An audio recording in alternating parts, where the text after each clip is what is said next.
อันน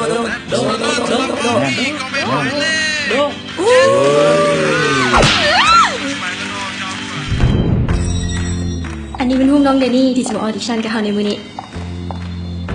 หน้าตาดีใส่ได้แล้วเสียงเด้แล้วฟังตัวเองลงไปเอาห้องมวนว่ะกะมวนดีดอกหันตัวห้องผู้เดียวหั่นนะหัวหน้าอย่าลืมคำนึงถึงบริษัทเฮาในสายตาคนอื่นเฮาคือที่หนึ่งเว้ามาก็มีเหตุผลเว้ยแล้วเฮาควรเฮ็ดจังได๋ซะนะฟ้าว่าเฮาควรจัดการประกวดบ่แต่ฟ้ามั่นใจสำใดว่าเฮาสิเจอคนนั้นฟ้าว่าเฮาเสียเวลาหาคนดีกว่าเฮาเสียเวลาปั้นคนที่บ่แม่นเลยหัวหน้าเตี้ยมึงเป็นอย่างของมึงนี่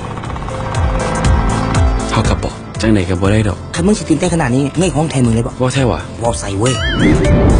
บ่กล้าเชฟโอ้ยไปลูกค้าถ้าค่อยสามารถเฮ็ดให้น้องเจ้าเป็นนักร้องได้เจ้าสิว่าจังได๋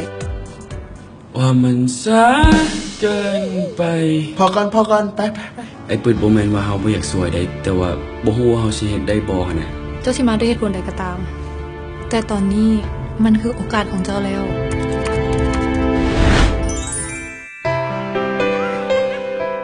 โดบ่ฮู้ดอกเด้อฟ้าว่า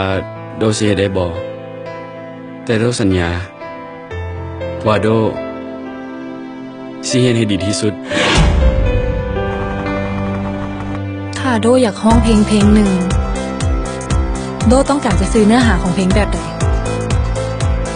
โดอยากร้องเพลงที่ให้แรงบันดาลใจคนเฮ็ดได้ฮอดซ้ำนี้ก็ถือว่ามาไกลหลายละเฮ้ยโดมึงโอเคอยู่วันนี้เฮาขออยู่คนเดียวได้บ่ต้องเชื่อมันตัวเองและเชื่อว่าต้องสู้ไว้